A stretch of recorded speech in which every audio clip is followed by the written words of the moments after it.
Friends welcome to Bangla. আজকের video কোনো tricks নিয়ে না, আজকের ভিডিও টিউটোরিয়াল নিয়ে। আজকে আপনাদের দেখাবো শুরুর ভিডিওর মতো কীভাবে একটি সাবস্ক্রিপশন ইন্ট্রো বানাবেন। তো চলুন শুরু করি আজকের ভিডিও।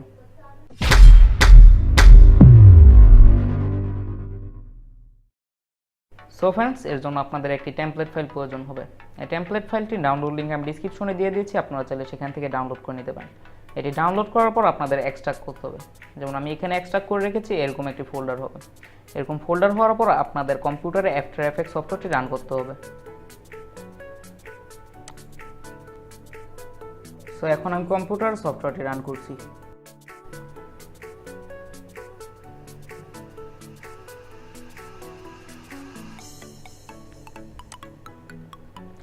সো রান করার পর এরকম একটি ইন্টারফেস দেখা যাবে। এখন আপনারা যে প্রজেক্টে নামিয়েছেন সেই প্রজেক্ট ওপেন করতে হবে। সো এর জন্য আমাদের ফাইলে ক্লিক করতে হবে। ফাইলে ক্লিক করার পর ওপেন প্রজেক্টে ক্লিক করতে হবে। ওপেন প্রজেক্টে ক্লিক করার পর এখানে template.aep ফাইলটি সিলেক্ট করে দিতে হবে। সিলেক্ট করলে আমাদের টেমপ্লেটটা রান হয়ে যাবে। এখন আপনারা তিনটি ফোল্ডার পেয়ে যাবেন। তিনটি ফোল্ডারের মধ্যে প্রথমটি ও শেষেরটি আপনাদের কিছু করতে হবে, শুধু মাঝখানের এডিট হেয়ার ফোল্ডারটি আপনাদের এডিট করতে হবে।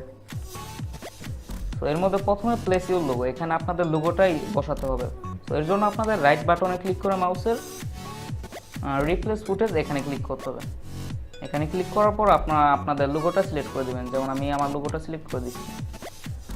সো এখন আমাদের নিচের ফোল্ডারটি রিপ্লেস করে দিতে হবে, এখানে আপনাদের ভিডিওটা দিতে হবে।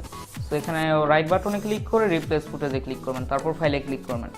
ক্লিক করার পর আপনাদের পছন্দ মতো যে ভিডিওটা আপনাদের ডিসক্রিপশনে ইন্ট্রোতে দিতে চান সেই ভিডিওটা সিলেক্ট করে দেবেন। যেমন আমি এখান থেকে বর্তমানে একটি ইমেজ সিলেক্ট করে দিচ্ছি, রেন্ডারে তাড়াতাড়ি হবে দেখে। সো আমি আমার ইমেজটা সিলেক্ট করে দিচ্ছি। সো সিলেক্ট করার পর আপনারা দেখতে পাচ্ছেন এখন আমার সাইজটা কিন্তু ছোট দেখাচ্ছে। আপনাদের এটি এডিট করে বড় করে দিতে হবে। এর জন্য আপনাদের ইউর ভিডিও, সো এখানে ভিডিওর ফাইলটা আপনাদের এভাবে টেনে সম্পূর্ণ করে দিতে হবে। তো সম্পূর্ণ করে দিলাম এবং লোগোটা সম্পূর্ণ করে দিতে হবে।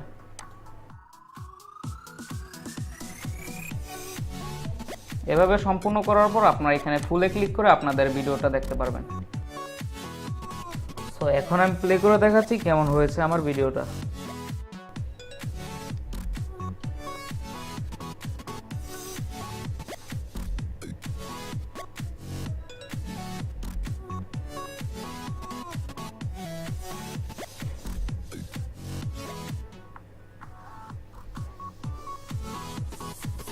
তো এখন দেখতে পেরেছেন যে আমার কেমন হয়েছে আমার ইন্ট্রোটা। এখন আপনাদের এটি সেভ করতে হবে। সেভ করার জন্য আপনাদের এখানে কম্পোজিশন টুলসটিতে ক্লিক করে আপনাদের প্রি রেন্ডার এখানে ক্লিক করতে হবে। প্রি রেন্ডার ক্লিক করার পর আপনারা আপনাদের ইচ্ছে মতো সেটিং করে দিবেন। আমি ডিফল্ট সেটিংটাই দিচ্ছি, দেওয়ার পর এখানে রেন্ডারে ক্লিক করতে হবে। রেন্ডারে ক্লিক করলেই আমাদের এই ইন্ট্রোটা ভিডিও হয়ে সেভ হয়ে যাবে। তো রেন্ডারে ক্লিক করছি।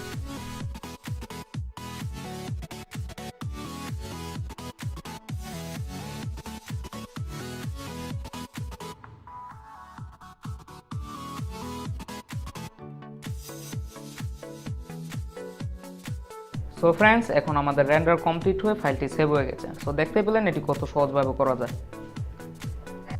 সো ফ্রেন্ডস, আজকের জন্য এ পর্যন্তই।